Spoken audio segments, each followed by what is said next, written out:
Assalamualaikum warahmatullahi wabarakatuh. Innal hamdalillah nahmaduhu wa nasta'inuhu wa nastaghfiruhu wa natubu ilaih wa na'udzu billahi min sururi anfusina wa sayyiati a'malina. Man yahdihillahu fala mudhillalah wa man yudlilhu fala hadiyalah. Asyhadu an la ilaha illallah wahdahu la syarikalah wa asyhadu anna Muhammadan abduhu wa rasuluhu la nabiyya wa la rasula ba'dah. Qala Allah Ta'ala fi kitabihil karim, ya ayyuhalladzina amanu taqullaha haqqa tuqatih wa la tamutunna illa wa antum muslimun. Wa qala ta'ala, ya ayyuhan nasu taqu rabbakumul ladzi khalaqakum min nafsin wahidah khalaqa minha zawjaha wa batha minhuma rijalan katsiran wa nisaa'a wattaqullaha alladzi tasaaluna bihi wal arham innallaha kana 'alaikum raqiba. Amma ba'd, ya hayyu ya qayyum bi rahmatika nastaghitsu aslih lana sya'nana kullah wa la takil ila anfusina tarfat 'ainin. Allahumma inna nas'aluka ilman nafi'a wa rizqan thayyiba wa amalan mutaqabbala. Allahumma anfa'na bima 'allamtana wa 'allimna ma yanfa'una wa zidna ilma. Amma ba'd, jamaah sekalian, a'azakumullah wa iyyakum jami'an, teman-teman semua yang semoga Allah Subhanahu wa taala menguatkan kita semua di atas ibadah kepada Allah Subhanahu wa taala, menjadikan kita hamba-hamba yang hati dan fisiknya kuat melaksanakan ketaatan-ketaatan kepada Allah Subhanahu wa taala. Bukan menjadi hamba yang lemah ketika dirinya dilibatkan dalam hal yang sifatnya ibadah, ataupun menjadi hamba-hamba Allah Subhanahu wa taala yang terlalu sekali banyak alasan untuk dia tidak melaksanakan ibadah. Sebagaimana sebagian kaum muslimin ketika diajak sholat bermacam-macam alasan. Yang celananya kotor, ada yang celananya ini dan itu. Seandainya dia mau dan ingin, tentu akan banyak solusi. Di masjid-masjid sudah disediakan banyak sekali perlengkapan dan seterusnya. Artinya ikhwan, semoga Allah Subhanahu wa taala masukkan kita ke dalam hamba-hamba Allah yang kuat dalam beribadah kepadanya. Teman-teman semua, azakumullah, kita masih di bab yang ketiga dari kitab Riyadhus Shalihin, bab masalah taubat. Sabar ya, taubat sudah selesai. Bab masalah kesabaran. Dan di pekan sebelumnya, berarti 2 pekan sebelumnya, ya, kita bahas pengertian dari sabar dengan berbagai macam cabangnya atau pembagiannya. Saya tarik garis dulu supaya kita nggak ngambang-ngambang banget, ya, biar ada nyambung-nyambungnya. Ya, sabar secara bahasa adalah al-habs, menahan diri secara bahasa. Adapun secara istilah, ya, secara syariat, bahwa yang namanya sabar adalah menahan diri. Apa yang ditahan? Lisannya, hatinya, dan fisiknya dari menunjukkan ketidakridhoan terhadap takdirnya Allah. Terutama, ya, takdir-takdir yang menurut dia buruk. Sudah saya jelaskan juga bahwa semua keputusan Allah, semua kehendak Allah itu asalnya baik. Ingat ya. Itu saya talkinkan satu ucapan, ya, yang teman-teman sudah hafal, masih ingat enggak? Al khair khiratullah.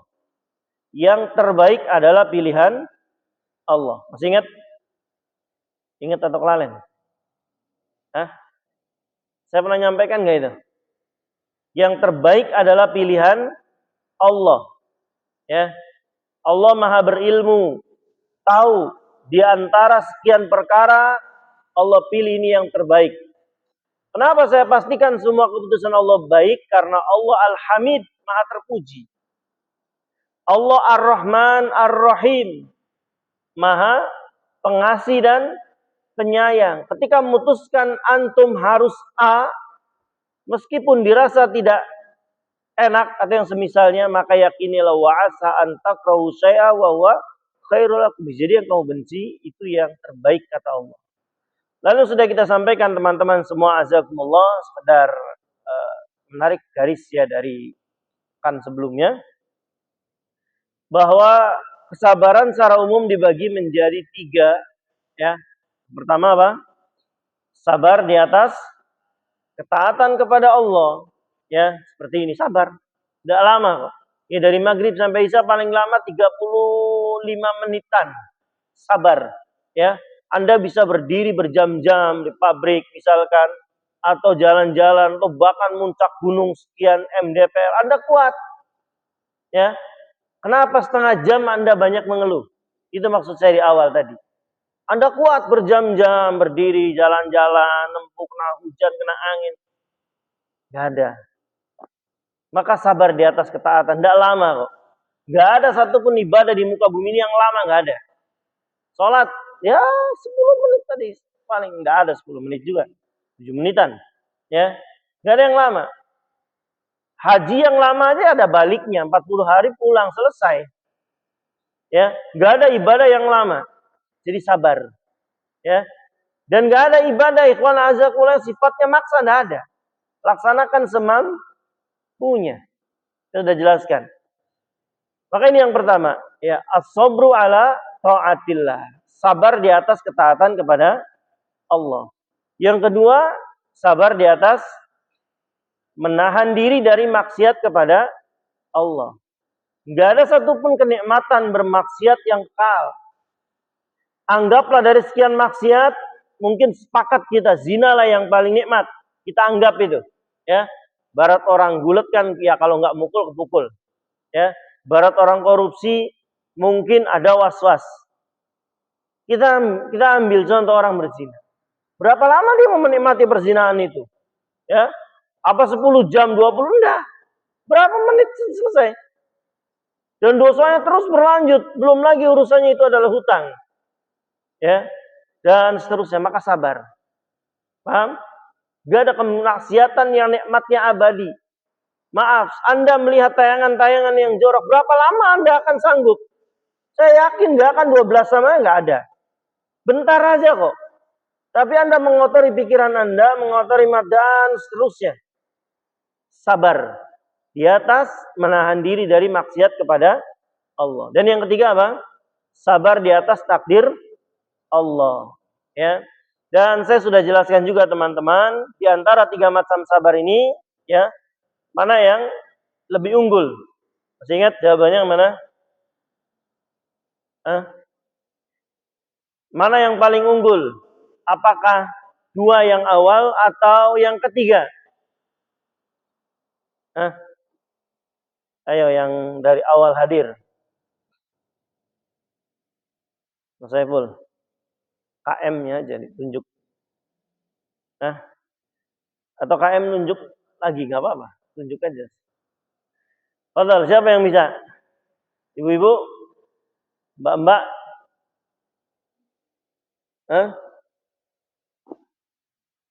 Kata para ulama, sabar di atas ketaatan dan menahan diri dari maksiat lebih utama daripada sabar di atas musibah.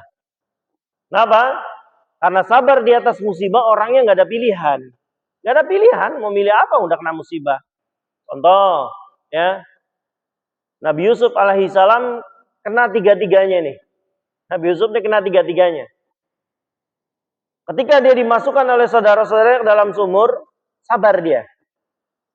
Tapi kan nggak ada pilihan, gimana lagi? Mau nggak mau dia harus sabar. Paham? Ya. Nggak ada pilihan lagi, dia harus dibuka bajunya, karena bajunya kan harus dikasih darah oleh saudara-saudaranya untuk laporin ke bapaknya bahwa adiknya dimakan hewan buas. Ditelanjangin. Sabar dia. Tapi kan nggak ada pilihan. Mau apa dia? Tapi di kemudian hari dia harus menghadapi dua yang awal jauh lebih berat. Apa itu? Sabar ketika diajak zina. Yang ajak siapa? Hah? Yang ajak siapa? Budak lagi. Yang ngajak istrinya raja. Dan dia budak, diajak oleh majikannya. Paham? Berarti antara menerima dan menolak. Paham? Ada pilihan. Nerima perzinahan ini atau nolak? Kalau antum pilih mana? Antum pilih apa? Benar. Istri raja aja. Hah? Sepakat para ulama itu wanita tercantik saat itu yang ada di situ. Gak mungkin raja yang biasa-biasa. Istri raja yang ajak zina. Ya kalau saya sih enggak, maksud saya begini, teman-teman. Sampai Allah ungkapkan Yusuf untuk nahan diri dari perzinahan ini, sampai Allah katakan walaqad hamma bihi wa hamma biha. Tatkala Zulaiha ingin dizinahi dan Yusuf pun ingin. Jantung lebih hebat dari Yusuf kalau nolak. Yusuf pun ingin. Kan dia manusia normal. Normal dia. Bahkan syahwatnya para nabi dan rasul itu 10 kali daripada laki-laki pada umumnya. Makanya nggak ada mereka yang istrinya lebih dari 1. Sulaiman 100. Kata dia, malam ini saya akan datangi 100 istri saya. Wajar, mereka dikasih fisik oleh Allah yang jauh lebih besar daripada kita secara tenaga dan kemampuan, mereka jauh lebih besar. Ya. Tapi bukan itu yang saya mau ceritakan. Yang saya mau ceritakan Yusuf di ujian yang ini jauh lebih berat daripada yang waktu dicemplungin. Kalau dicemplungin ada pilihan nggak bagi dia? Ya nggak ada. Dia bocah, dimasukin sama kakaknya ke dalam sumur, nggak ada pilihan. Kecuali harus sabar. Paham? Tapi kali ini mereka udah duaan di kamar, ditutup oleh istri raja. Diajak loh. Dan dia budak. Sampai Allah katakan, walaqad hammat bihi wa hamma biha. Zulaiha ingin dan Yusuf pun ingin gayung bersambut. Kata Allah, seandainya bukan karena kekuasaan Allah, niscaya terjadi perzinahan itu. Jauh lebih berat. Pertanyaannya, Yusuf milih apa? Milih sabar menahan diri dari zina. Padahal kata ulama ada 10 hal yang membuat Yusuf harusnya kena perzinahan. Itu kalau laki-laki biasa seperti kita kena. 1, istrinya raja yang ngajak, dia budak. Yang namanya budak harus nurut majikannya. Baik. Yang kedua, mereka sudah di kamar, duaan. Kunci sudah. Nggak ada yang lihat. Yang ketiga, Yusuf orang jauh. Kita itu teman-teman, kalau maksiat di daerah sendiri mungkin malu. Ya. Yang hebat itu Anda di luar kota, nggak ada yang kenal, Anda tetap bisa menjaga diri, matanya nggak kemana-mana, kata-katanya tetap J, itu baru hebat. Karena rata-rata orang itu akan kelihatan sifat aslinya ketika jauh, safar. Ya, kelihatan. Apakah pemarah, pemalas misalnya. Tapi Yusuf orang jauh. Jadi kalau zina di Mesir, keluarganya di Kanaan, nggak ada yang tahu. Nggak malu keluarganya di sana. Yang ketiga dia manusia normal kata para ulama. Normal. Ya, jangan bilang oh Yusuf kayaknya nggak punya syahwat. Siapa? Sampai Allah katakan walaqad hamma bihi wa hamma biha. Yusuf pun ingin dan seterusnya. Tapi dia memilih sabar menahan diri dari maksiat. Karena dia tahu ya paling segitu. Paham? Ikhwana azakumullah wa iyyakum jami'an. Maka dua yang pertama, sabar di atas ketaatan dan sabar menahan diri dari maksiat, ini jauh lebih tinggi derajatnya daripada sabar menahan diri dari takdir Allah Subhanahu wa ta'ala. Tapi ikhwan, itu yang kita sampaikan pada pertemuan terakhir yang kita ketemu. Berarti 2 pekan kemarin ya. Kita sudah masuk ke hadis ke-26 dari kitab Riyadhus Shalihin. Ya. Maka teman-teman semua azakumullah, Kemarin sudah kita sampaikan hadis dari Nabi yang mulia sallallahu alaihi wasallam ya tentang kesabaran ini. Ada yang nyatat kemarin sampai apa? Kayaknya pernah kepotong kita. Waktu itu dipotong Isya. Hah? Yang tentang Mas. Az-Zumar ayat 10.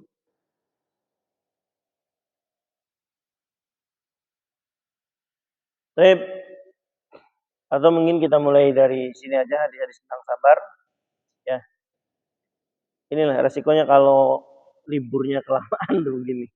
Baik, ikhwan a'azakumullah wa iyyakum jami'an. Saya bacakan sebuah hadis di hadis ke-20 ya, ke-26 dari kitab Riyadhus Shalihin. An Abi Sa'ad bin Malik ya, Ibn Sinan Al-Khudri radhiyallahu anhu, anna nasan minal ansar sa'alu Rasulullah sallallahu alaihi wasallam ya. Dari Abi Sa'id ya, saya langsung terjemahkan aja. Sa'ad bin Malik Ibn Sinan Al-Khudri radhiyallahu anhu, anna nasan minal ansar sa'alu Rasulullah sallallahu alaihi wasallam. Ada beberapa orang Ansor ya, kata Abu Sa'ad Ibn Malik Ibn Sinan Al-Khudri, ada beberapa golongan dari Ansor meminta kepada sa'alu Rasulullah sallallahu alaihi wasallam, mereka meminta kepada Nabi yang mulia sallallahu alaihi wasallam ya. Fa'atahum thumma sa'alu fa'atahum hatta nafida ma indahu faqala lahum hina anfaqa kullu syai'in biyadi ma yakunu indi min khairin falan adkhirahu ankum. Maka Nabi yang mulia sallallahu alaihi wasallam memberi permintaan apa yang mereka mau. Kemudian mereka meminta lagi, beliau memberi lagi. Kemudian ya, sehingga habis apa yang ada pada beliau sallallahu alaihi wasallam ya. Lalu beliau sallallahu alaihi wasallam bersabda, apapun kebaikan yang ada padaku, aku tidak akan menyembunyikannya darimu. Barang siapa yang menjaga kehormatan diri, ya, maka Allah akan menjaga kehormatan darinya. Perhatikan. Barang siapa yang puas dengan apa yang ada, maka Allah akan mencukupkannya. Barang siapa yang bersabar, kata Nabi sallallahu alaihi wasallam, maka Allah akan menganugerahkan kesabaran pada dirinya. Perhatikan, poin pentingnya di sini. Barang siapa yang menjaga kehormatan diri, maka kata Nabi sallallahu alaihi wasallam, Allah akan menjaga kehormatannya. Nanti saya jelaskan. Ini bagus, ya. Barang siapa yang merasa puas dengan apa yang ada, ya, maka Allah akan mencukupkannya. Dan yang ketiga kata Nabi, barang siapa yang sabar, maka Allah akan menganugerahkan kesabaran padanya. Seorang itu dia dikaruniai suatu pemberian yang lebih baik dan lebih luas selain daripada kesabaran. Kata Nabi, tidak ada pemberian dari Allah Subhanahu wa taala yang lebih baik daripada kesabaran kepada seorang hamba. Ikhwan a'azakumullah, kita fokus pada nasihat Nabi yang terakhir. Nabi yang mulia sallallahu alaihi wasallam beliau bersabda, barang siapa ya yang menjaga kehormatan diri ya dari segala sesuatu yang bisa mencederai kehormatan. Salah satunya adalah jangan pernah, teman-teman, ini penting ya. Kita dengan manusia lain sebaik apapun dia ya, tolong kalau bisa jangan pernah kita menghinakan diri. Salah satunya adalah dengan banyak meminta-minta. Hatta permen minta sih. Anda akan terkenal, kita orang Cirebon bilangnya celamita. Ya. Gampang orang minta-minta, dikit-dikit minta, jangan biasakan. Anda kalau mau dihargai oleh manusia, oleh orang lain, jangan suka meminta-minta. Saya kisahkan Nabi yang mulia sallallahu alaihi wasallam, beliau itu bukan orang kaya. Biasa. Enggak kaya juga enggak fakir, enggak, cukup, beliau cukup. Ya. Beliau yang mulia sallallahu alaihi wasallam pernah satu hari keluar rumahnya dalam kondisi lapar. Saya nanya, ada enggak sahabat Nabi yang kaya raya? Hah? Banyak banget. Ada Abdurrahman bin Auf. Terus siapa lagi? Abu Bakar. Utsman yang pernah saya katakan, ya, rekening aktifnya sampai detik ini masih ada di Madinah. Ya, rumahnya sekarang dijadikan hotel. Hotel Utsman bin Affan. Keluarganya ngalir. Ini tidak habis loh. 14 abad. Manusia hartanya nggak habis. Kebun kurmanya masih aktif sampai sekarang. Panen dibagikan ke seluruh penjuru dunia. Habis. Kaya. Dan banyak seperti itu. Tapi belum pernah ada riwayat Nabi SAW meminta baik dengan lisan makol atau lisanul hal. Ada dua dari diri kita. Lisanul makol. Mas makol itu minta sih, mau sih. Boro-boro yang ini. Nabi dan para sahabatnya lisanul hal aja mereka tidak. Apa sih lisan hal? Keluar rumah atau di depan teman yang lagi punya makanan pegang-pegang perut. Kan nanti ditanya, kenapa perutnya? Jawabnya apa? Lapar. Tujuannya sebenarnya itu. Paham? Atau dia menceritakan kisah-kisah sedihnya, keluarga saya bisa sakit, saya juga bisa sakit, ini dan seterusnya. Berharap dibantu orang. Baik, ini tidak terjadi pada Nabi dan para sahabat. Atau sahabat yang mulia, siapa? Yang pernah menahan lapar sampai pingsan, ya. Padahal ada teman-teman yang kaya raya, ada Abu Bakar, Utsman, Abdurrahman bin Auf dan lain-lainnya. Siapa? Abu Hurairah. Ya. Wah, riwayat banyak. Beliau pingsan, lapar, tapi tidak pernah satupun beliau mengatakan, beri saya makan, minta saya belum makan dan seterusnya. Beliau lebih memilih untuk terus mencari, bersabar, terus mencari dan bersabar dan tidak minta-minta kepada manusia. Saya peringatkan kepada teman-teman, ya, awal mula kesedihan kita di hati kita itu adalah ketika antum kita semua menyandarkan harapan kepada manusia. Maka saat itulah Anda siap harus kecewa. Saya ulangi. Kapan Anda berani menyandarkan harapan kepada manusia, siapapun dia, mau suami ke istri, mau istri ke suami, mau anak ke orang tuanya, mau orang tua ke anak, kapan dia sandarkan kepada makhluk, pasti akan kecewa. Loh, ini anak saya. Dia kan suami istri saya. Tapi sandarkan semuanya kepada Allah Subhanahu wa taala. Allah pemilik hatinya. Nanti Anda kecewa. Loh, dulu sebelum nikah sih begini, sekarang Anda ekspektasinya tinggi, berharap manusia. Paham? Ya. Anda terlalu tinggi berharap ekspektasi kepada bos-bos antum di sini. Ikhwana azakumullah. Sementara bos-bos antum itu punya kemampuan secara ilmu, tidak tahu kebutuhan antum secara tepat. Mungkin yang antum butuhkan adalah paracetamol, dikasihnya apa? Obat batuk misalkan. Misal. Ya Anda akan kecewa. Maka ikhwana azakumullah, sahabat Nabi yang mulia sallallahu alaihi wasallam dan beliau sallallahu alaihi wasallam tidak pernah meminta mereka menjaga kehormatan, maka mereka tinggi di depan Allah Subhanahu wa taala. Ini penting, ya. Kenapa saya sampaikan? Karena sekarang banyak manusia yang tadi secara lisan hal, lisan makol, ya dia minta-minta. Apa saya pesan tadi? Hal-hal yang kecil mungkin permen. Tapi soal permen bukan masalah kecilnya, tapi kebiasaan beginilah yang menyebabkan orang merendahkan kita. Sekali dua kali Anda ikhwan azakumullah, teman-teman semua minta, orang mungkin masih senyum. 3 kali mungkin senyumnya sudah separuh. Ya. 4 kali mungkin akan ngomong dia. Emang nggak bisa beli sendiri. Masih halus. 5 kali Anda begitu, dia akan bilang, beli sendiri sana dan seterusnya. Ya. Dan Anda akan sakit hati, itu manusia. Maka Nabi mewasiatkan kepada kita, barang siapa yang menjaga kehormatan diri, maka Allah akan menjaga kehormatannya. Tidak ada yang bisa merendahkan.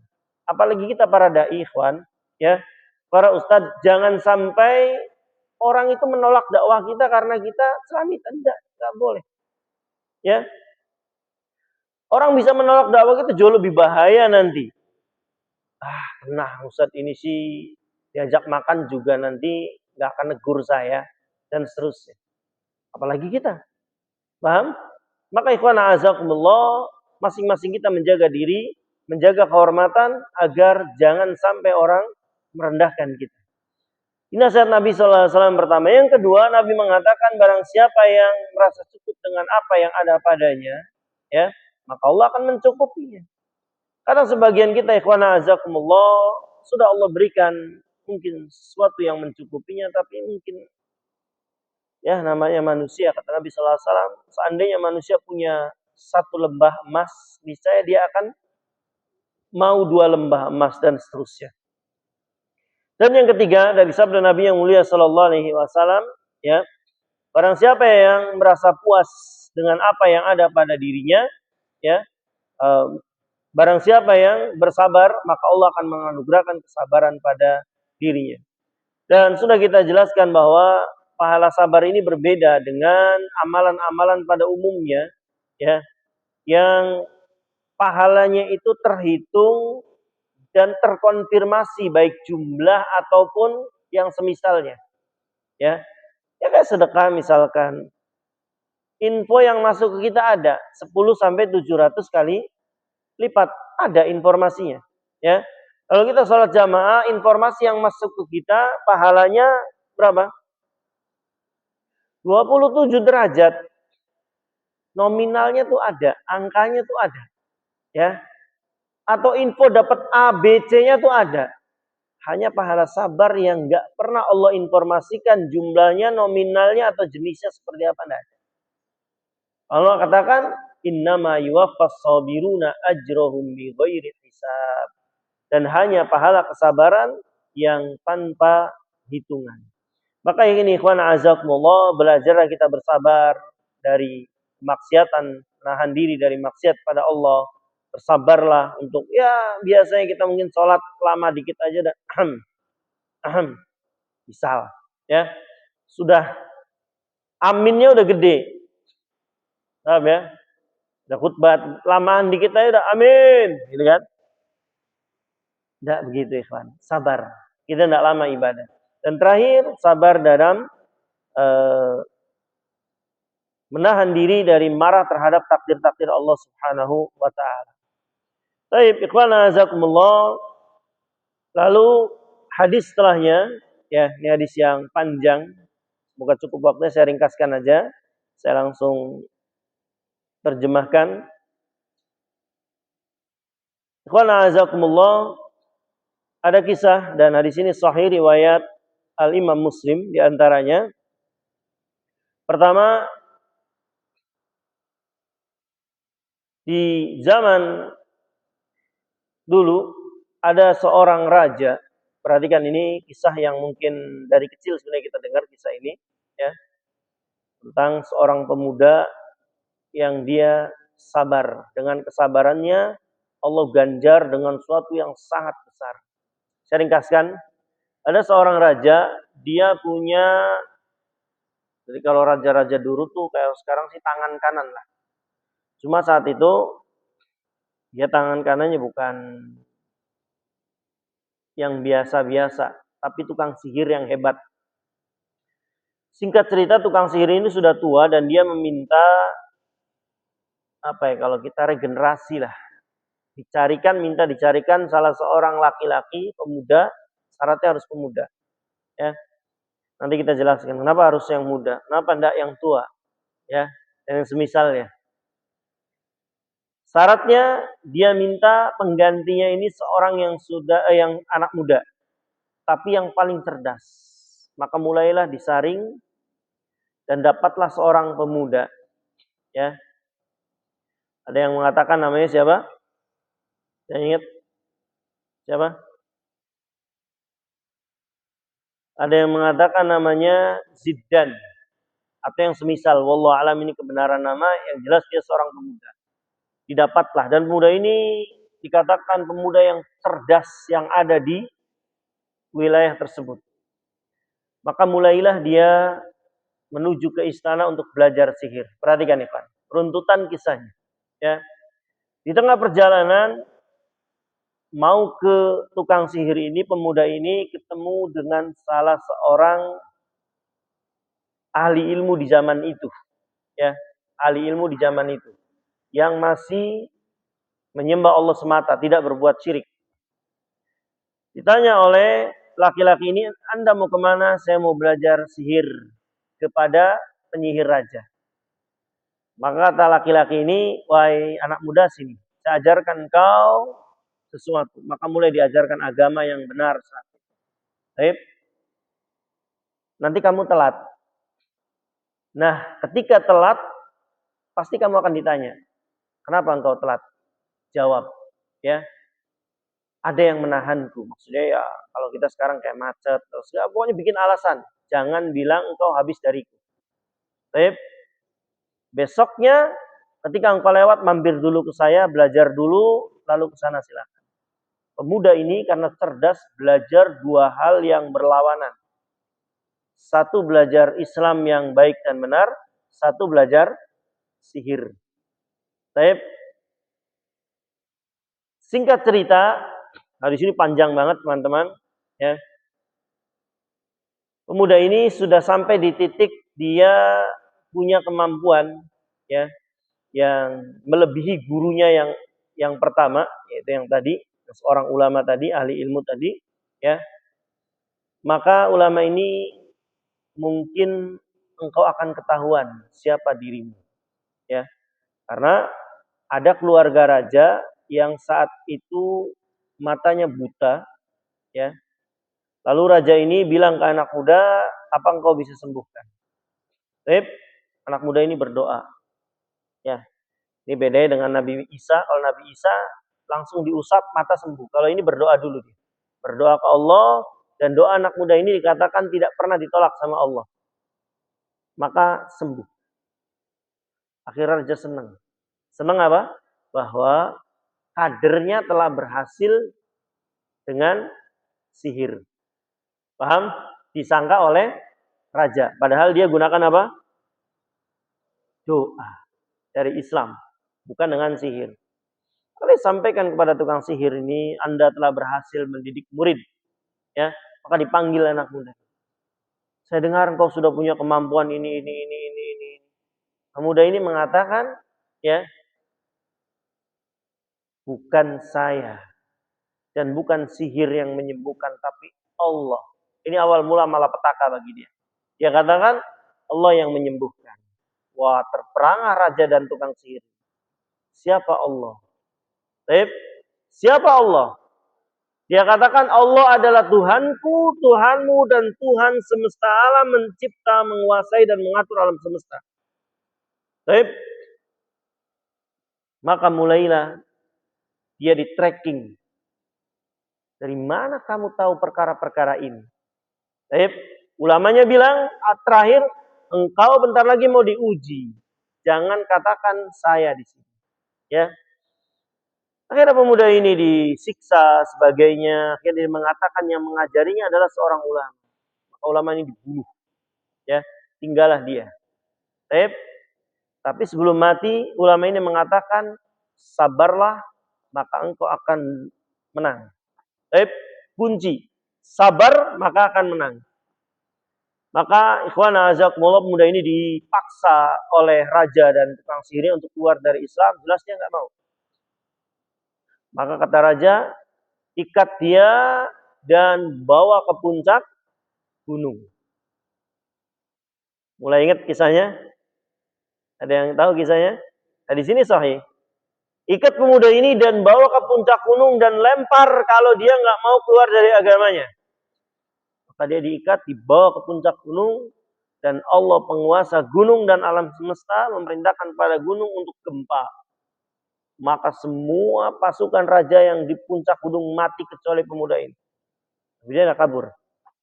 Dia nggak kabur. Pung saya lepas. Lihat, ya, sabarnya luar biasa. Dia menghadapi ujian ini sendirian dia saat itu.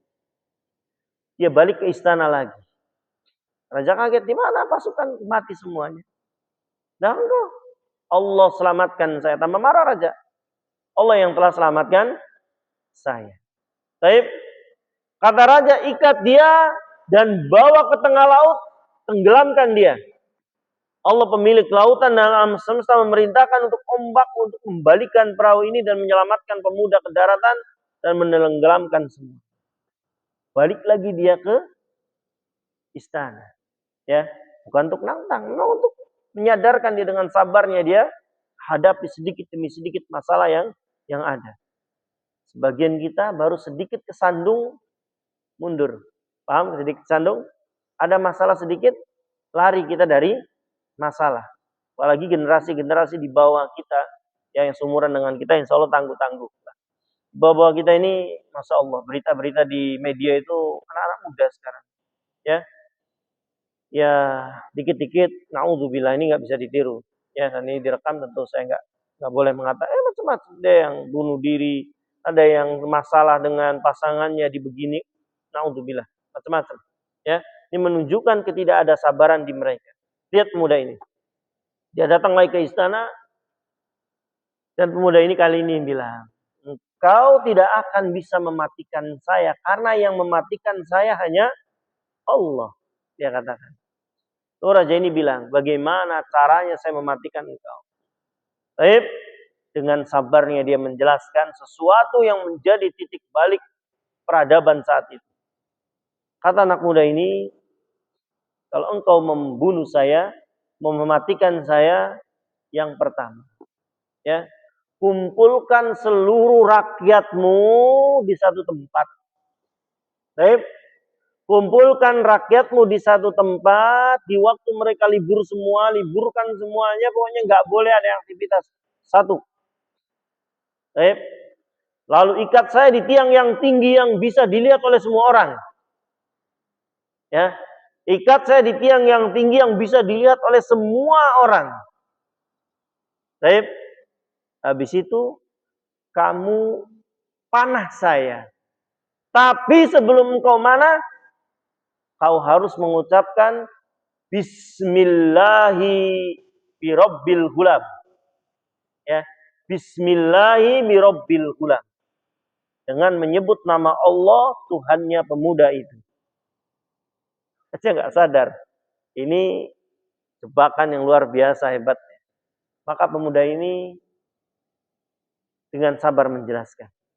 Dan raja menuruti, dikumpulkan seluruh rakyatnya di satu tempat. Pemuda ini sudah diikat di tiang yang tinggi, bisa disaksikan oleh semua mata saat itu. Maka raja membidiknya dan mengucapkan sambil berteriak, Bismillahi birabbil gulam. Dan betul, tembus, meninggal pemuda ini. Tahu setelah itu apa yang terjadi? Apa yang terjadi? Buah dari kesabaran.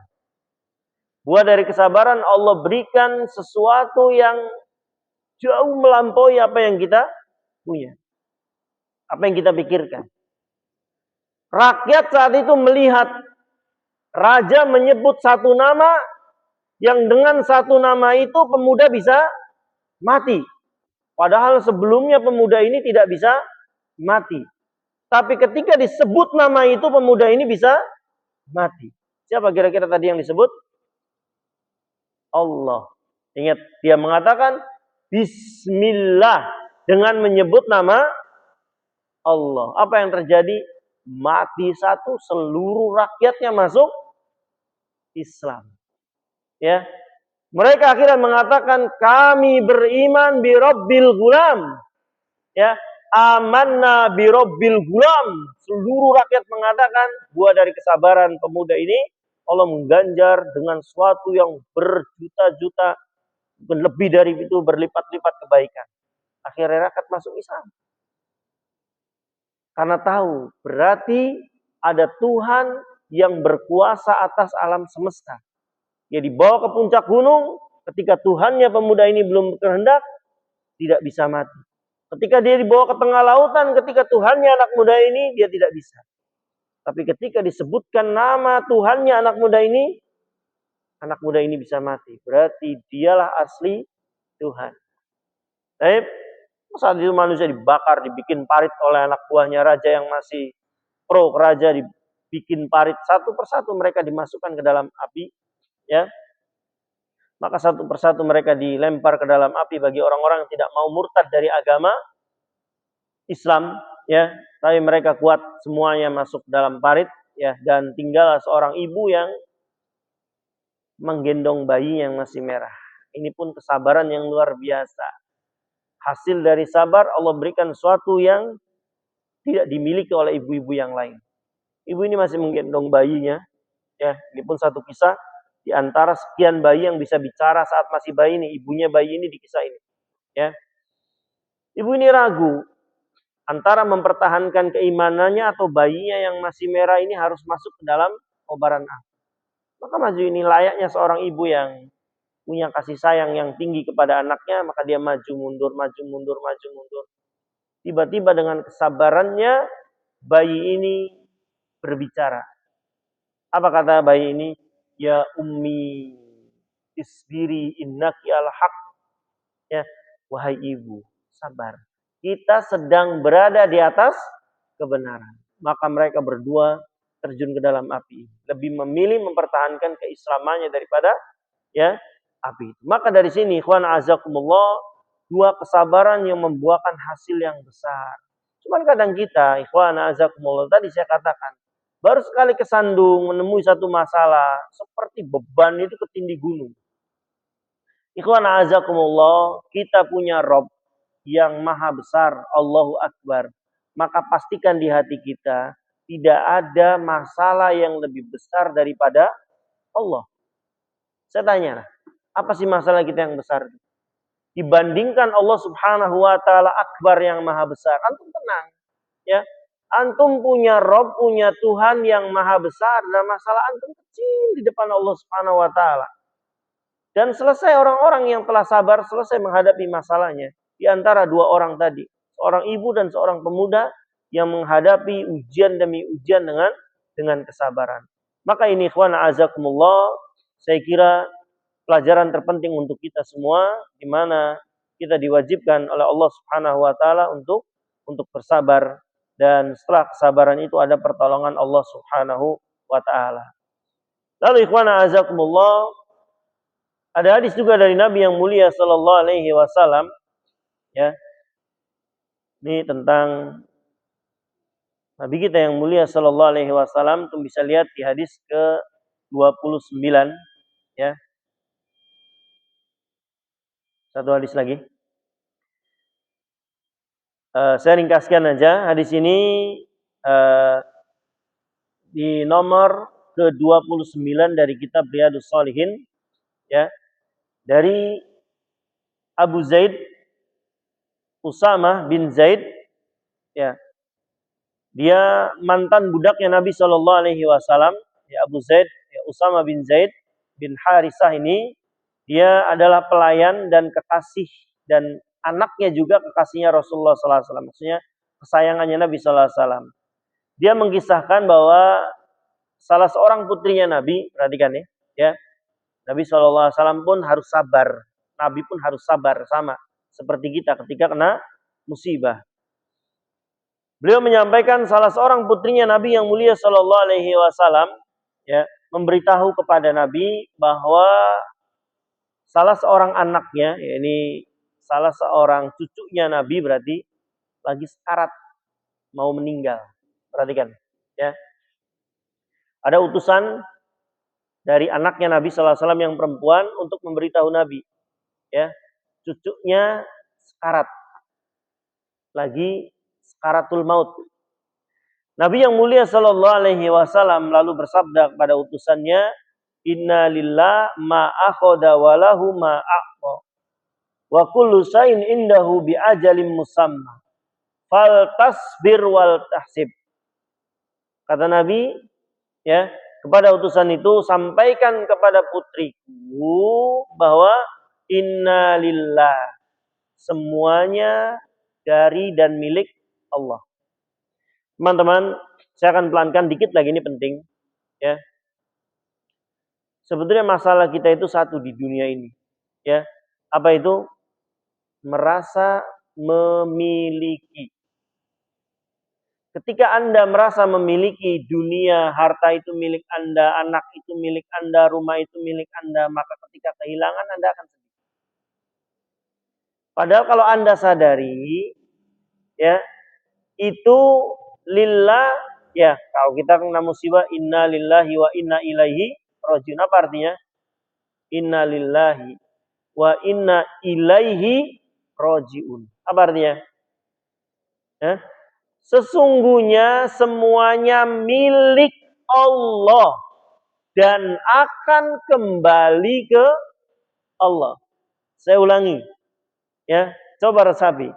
Inna lillahi wa inna ilaihi rajiun. Sesungguhnya semuanya milik Allah dan akan kembali kepada Allah. Berarti bukan milik Anda. Berarti anak kita milik kita bukan? Bukan. Milik Allah. Berarti harta antum, saldo antum, harta antum, rumah antum, kendaraan antum milik siapa? Milik Allah. Ketika Allah ambil, ya itu menjadi miliknya. Maka Nabi katakan inna lillahi ma'akhadha wa lahu ma'a. Ya sudah kata Nabi. Memang anak itu milik Allah, mau diambil lagi sama pemiliknya. Perhatikan. Ya, Nabi enggak gusar. Saya lagi sekarat ini. Kata Nabi, sampaikan kepada putriku bahwa anaknya itu bukan milik dia. Itu miliknya Allah. Allah berhak mengambil kembali apa yang menjadi miliknya. Bahkan kita sendiri bukan milik kita. Paham? Kita sendiri ini bukan milik kita. Kapan kita diambil Allah, bisa nggak kita menolak? Enggak, ya Allah, nggak mau. Nggak bisa. Bayangkan. Maka apapun yang Anda miliki pun milik Allah. Ini awal mula dari kesedihan kita juga. Ketika merasa kita memiliki sesuatu di dunia. Enggak. Semuanya milik Allah. Dan kapan Allah akan mengambilnya, Anda tidak boleh marah. Karena bukan milik Anda. Paham? Ya, ada orang baru beli motor, hilang. Sudah itu milik Allah dan Allah ambil kembali. Ya, dan seterusnya. Bahkan nyawa kita pun bukan milik kita. Allah kasih, Allah ambil lagi, Anda tidak boleh marah. Maka ikhwan azakumullah, sampaikan kepada putriku, sabar dan berharap pahala. Disampaikan. Balik lagi utusan itu. Tapi wahai Rasulullah, putrimu meminta Anda untuk datang. Maka Nabi datang sama sahabatnya. Anaknya betul, cucunya lagi sekarat, lagi tengap-tengap ya bahasa kita. Lalu digendong oleh Nabi SAW. Nangis Nabi. Nangis. Padahal tadi kenceng. Sabar katanya. Ya. Awal Nabi bilang sabar. Kali ini Nabi SAW nangis. Maka sahabat ya bukan ngeritik. Kayak semacam, loh tadi bilangnya sabar, sekarang nangis. Apa kata Nabi SAW? Ini rahmat yang Allah tanamkan kepada hati kita. Ya wajar.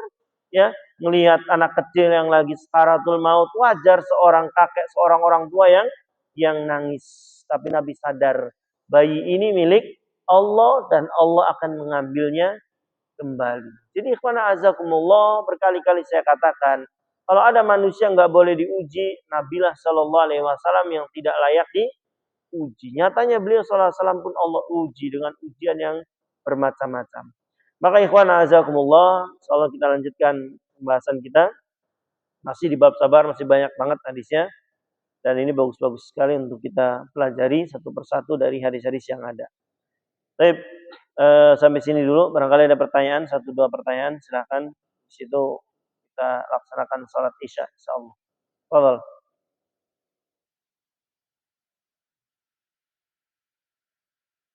Barangkali ada pertanyaan atau tambahan, silakan.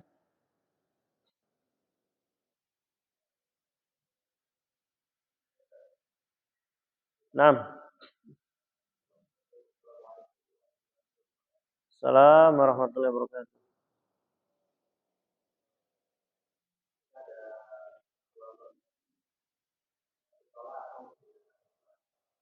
Apabila ya.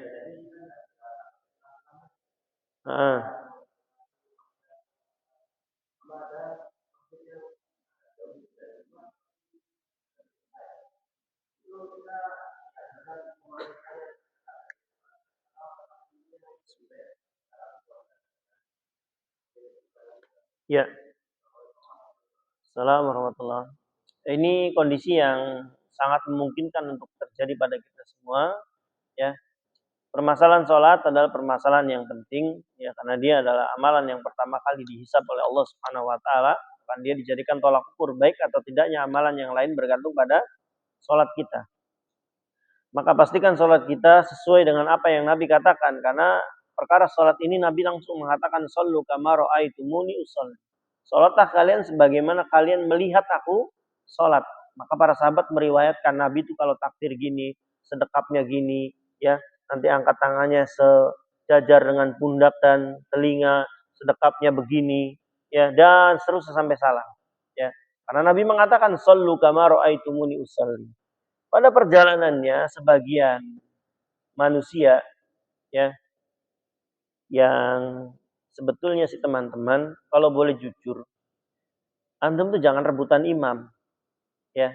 Yang antum harus perebutkan itu adalah azan ya. Karena dalil-dalil yang ada menunjukkan yang utama itu adalah keutamaan muazin, bukan keutamaan imam ya. Muazin itu suaranya ketika didengar oleh makhluk-makhluk benda-benda di sekitar yang mendengar maka akan jadi saksi. Dan di hari kiamat Allah jadikan lehernya panjang untuk membedakan dia dengan orang lain dan keutamaan lain. Jadi imam apa keutamaan? Tidak ada. Tapi sayangnya kita rebutan jadi imam. Padahal imam itu menanggung dosa makmum. Ya, karena kata Nabi, kullukum ra'in wa kullukum mas'ulun an ra'iyati. Setiap kalian pemimpin dan setiap pemimpin akan ditanya tentang kepemimpinan. Ya, tapi kan nggak mungkin semuanya jadi makmum. Harus ada yang jadi imam. Disinilah kita perlu selektif memilih seorang imam. Nabi sallallahu alaihi wasallam sudah mengisyaratkan bahwa yang jadi imam adalah satu orang yang paling paham terhadap Al-Quran. Satu itu dulu. Ketika sama-sama ada dua orang yang sama-sama paham tentang Al-Quran, cari yang paling paham tentang hadis. Kalaupun sama, cari yang pertama kali hijrah. Kalaupun sama, hijrah itu lebih baik duluan. Ada yang tobatnya belakangan, ada yang tobat duluan. Makanya yang tobat duluan jadi imam. Kalau tobatnya bareng, umurnya lebih tua. Itu proses seleksi jadi imam. Jadi bisa jadi seorang yang lebih muda di depan, kenapa? Jumlah hafalannya jauh lebih banyak daripada yang tua di belakang. Tidak masalah, itu yang terjadi.